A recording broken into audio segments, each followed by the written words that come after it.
Assalamualaikum warahmatullahi wabarakatuh. Kembali lagi di channel saya Sukron TV. Apa kabar semuanya? Semoga semua dalam keadaan sehat dan dimudahkan rezekinya. Amin. Bagi yang baru bergabung, silahkan di subscribe dulu channel ini dan ditekan tombol loncengnya. Dan kali ini kita akan mereaction masih soal kader PDIP yang menghancurkan partainya sendiri, Hasto dan Dedi. Nah, mungkin banyak orang yang setuju ya, kedua orang ini yang terus-terusan tanpa berhenti bercuap-cuap terus menyerang Pak Jokowi, menuduh Pak Jokowi. Apapun persoalannya yang dituduh Pak Jokowi.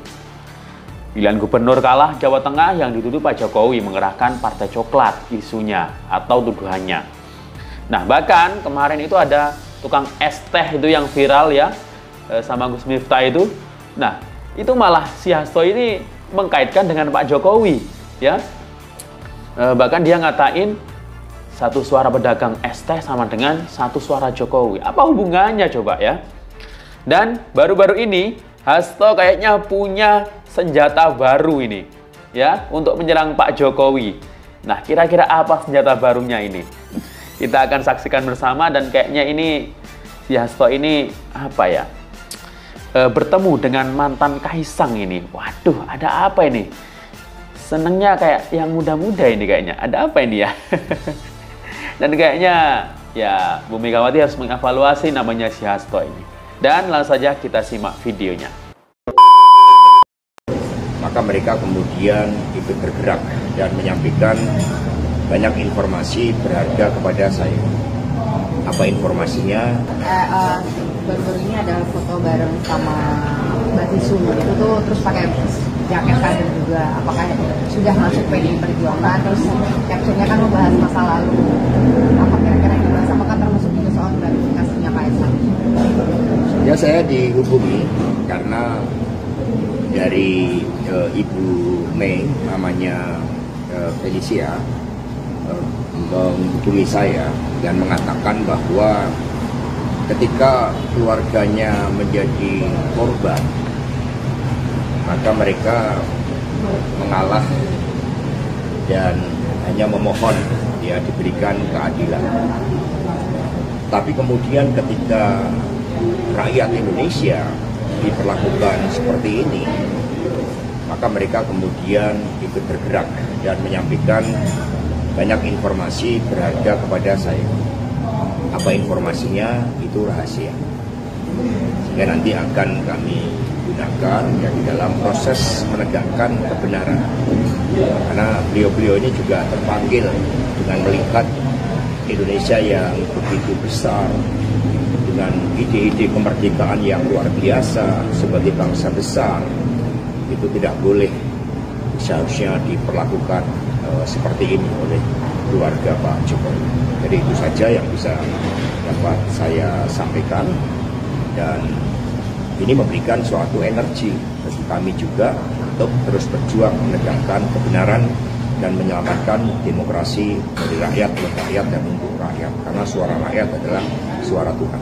Tapi berkaitan dengan gratifikasi nggak sih? Atau salah satunya yang disampaikan itu? Ya, saya juga kaget tiba-tiba ditanya tentang gratifikasi. Ya, saya berikan penjelasan tentang gratifikasi itu. Tentu hal-hal informasi terkait hal tersebut itu kan berkaitan proses hukum. Informasi-informasi saya berikan kepada Bung Roni, kemudian untuk ditelaah lebih lanjut, termasuk hal-hal yang berkaitan dengan gratifikasi itu. Soal jaket yang dipakainya Pak, apakah merapat ke partai jadi kader juga atau saya partai? Kebetulan mereka memberikan apresiasi terhadap perjuangan PDI Perjuangan. Ya, sejak zaman Bung Karno, Ibu Mega ketika melawan pemerintahan otoriter, bahkan kemudian ketika PDI Perjuangan diperlakukan seperti ini, mereka memberikan dukungan, dan sebagai simbol dari dukungan dan rasa cintanya, saya bawa oleh-oleh jaket PDI Perjuangan. Jadi begitu saya ketemu, saya kasihkan jaket, langsung dipakai. Dan itulah mengobarkan juga semangat keberanian untuk ikut bersama-sama ya menegakkan demokrasi di Republik ini. Halo semua. semuanya, sama aku hari ini ada kedatangan Pak Hasto, Sekjen dari PDIP. Selamat malam. Selamat malam, selamat bandeng. Ya, Feli itu sebenarnya ada pertanyaan. Apa sih Pak gratifikasi dan juga apa kategorinya yang masuk golongan gratifikasi? Gratifikasi itu gini Ferry, salah satu bentuk korupsi berupa pemberian dalam pengertian yang luas. Itu bisa barang, bisa jasa, bisa suatu komisi, bisa diskon, bisa pemberian suatu tiket pesawat, penerbangan gratis pakai private jet, pemberian jam Rolex, pokoknya segala sesuatu yang diberikan karena ada kaitannya dengan suatu kedudukan sebagai pegawai negeri, pegawai sipil, juga karena jabatan di dalam struktur pemerintahan negara. Sehingga karena ini korupsi ya harus ditindak secara serius. Karena pemberian barang apalagi jam Rolex yang sangat mewah itu harus dilaporkan kepada KPK. Sama dengan Pak Jokowi dulu ketika masih pencitraan menerima gitar dari Metallica itu kan juga dilaporkan ke KPK. Habis itu nggak ada lagi laporan gratifikasi. Dan penaltinya itu apa?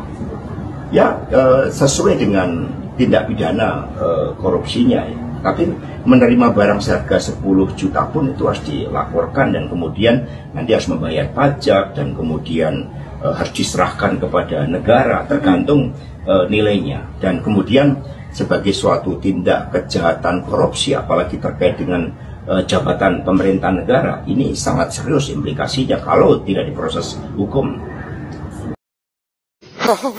Semoga diberikan keadilan atas praktek-praktek kekuasaan yang tidak benar ini. Terima kasih. Kami semua menangis. Para kiai menangis. Ibu Megawati menangis. Kami tidak menyangka ada orang yang menggunakan cara-cara seperti ini. Tidak boleh sedih. Tidak boleh mengeluh. Kamu mengeluh itu kan mau mencari simpati. Nggak usah mengeluh. Orang tidak akan bersimpati kepadamu itu pura-pura. Kalau kamu mengeluh dia simpati, oh ya dobol. Semoga diberikan keadilan atas praktek-praktek kekuasaan yang tidak benar ini. Terima kasih. Terima kasih. Apakah akan mencari tahu siapa yang menyebarkan foto-foto dan mengambil langkah hukum? Terima kasih. Kami semua menangis. Para kiai menangis. Ibu Megawati menangis. Wah.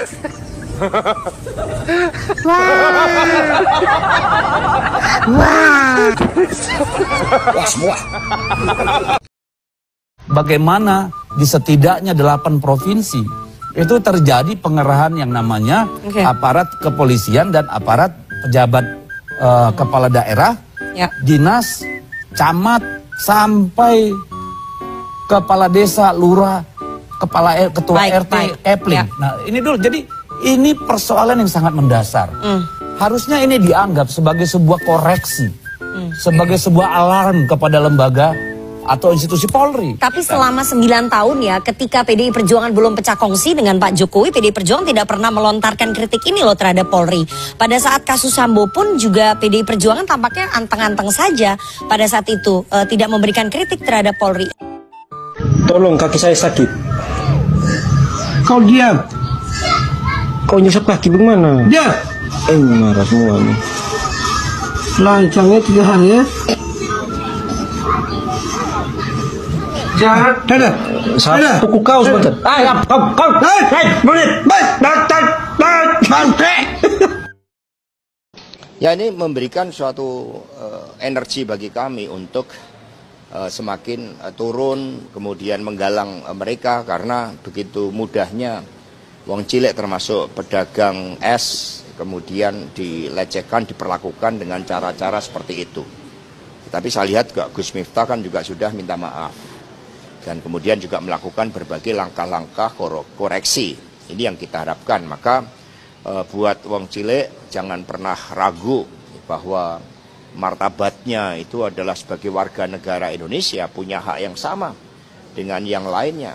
Dan melalui pemilu inilah kita wujudkan bahwa satu suara pedagang es itu sama dengan 1 suara Pak Jokowi. Tapi perlu untuk kemudian dicopot nggak?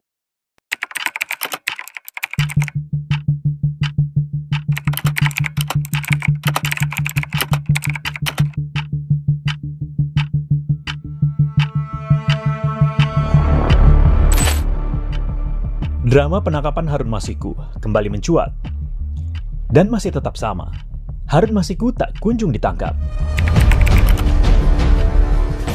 Kasus penangkapan Harun Masiku yang penuh intervensi nampaknya bukan omong kosong.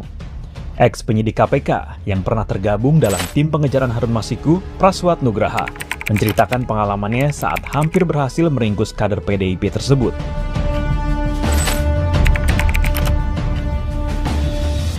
Pada malam 8 Januari 2020, ia dan tim membuntuti Harun dari Cikini, Jakarta Pusat. Sampai hilang jejak di Perguruan Tinggi Ilmu Kepolisian PT IKA, Jakarta Selatan. Harun ke PT IKA bersama Nur Hasan yang merupakan petugas keamanan di salah satu kantor Hasto di Menteng, tak jauh dari kantor PDIP. Sementara tas berisi barang-barangnya dibawa oleh mobil. Namun yang terjadi saat itu, 5 penyidik KPK yang membuntuti malah diadang petugas kepolisian, diinterogasi, bahkan dites urin. Tak sampai di situ, hambatan demi hambatan yang dihadapi penyidik terus berlanjut, bahkan sampai pemecatan.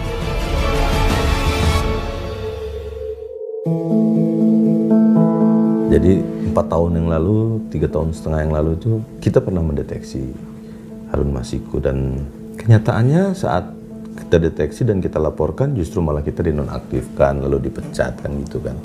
Di bulan Mei kita dinonaktifkan lalu dipecat di bulan September. Nah itu fakta-fakta yang nggak bisa kita pungkiri bahwa memang kasus ini penuh dengan intervensi. Sayangnya bukan intervensi untuk mendukung agar kasus ini segera cepat dituntaskan, tapi intervensi agar menghambat.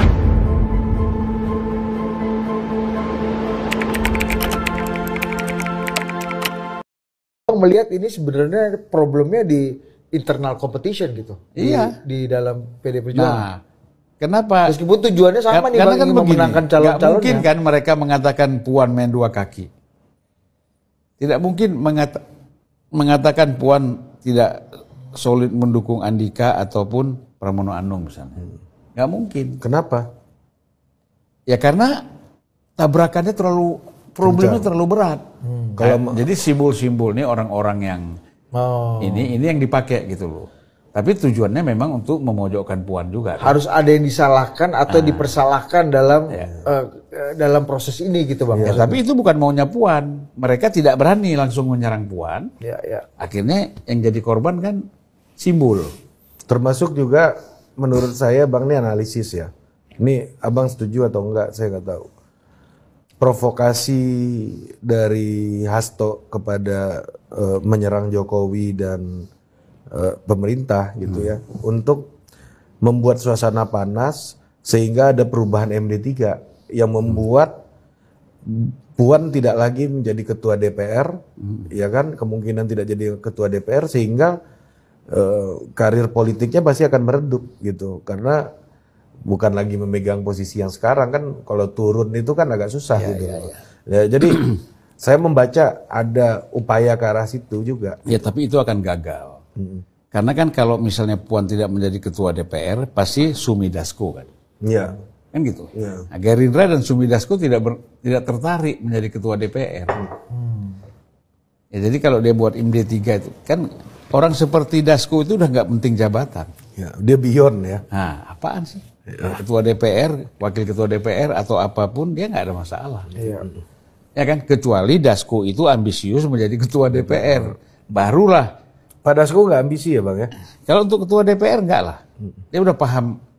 Kalau saya ya, kalau kita lihat dari sudut pandang politik, bahwa orang seperti dia kan, apalagi kurang pengumuman kabinet dia di sebelah. Ya, RI Presiden. Ya kan? RI 1,5 atau RI 2,5 lah. Ya antara dua itulah. Hasto ini memang harus ada koreksi total dari Ibu Mega dan PDIP karena membuat jarak terlalu banyak dengan kekuatan-kekuatan politik lain. Ya kan? Dengan aparat-aparat, ya kan, dengan polisi, dengan apa, dengan karena ada problem dia nih masalahnya. Dia harus keluar dari problem ini.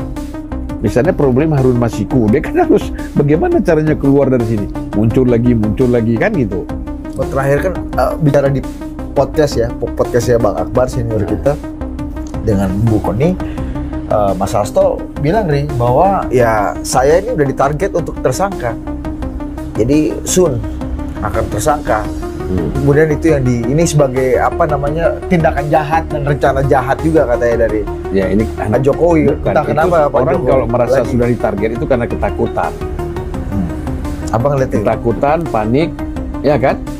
Dengan dihantui dengan menjadi target, ya akhirnya dia sibuk sendiri. Nah, bagaimana dia harus keluar dari situ? Jadi seolah-olah bahwa kalau gua jadi tersangka nih udah ditargetkan. Ini kan bukan persoalan ditargetkan. Kalau memang tidak ada salah, bagaimana mau ditargetkan? Kasus Adis misalnya, Formula E, ya kan? Kita bilang mau ditargetkan. Tapi kan setelah penyidikan memang tidak ada bukti-buktinya.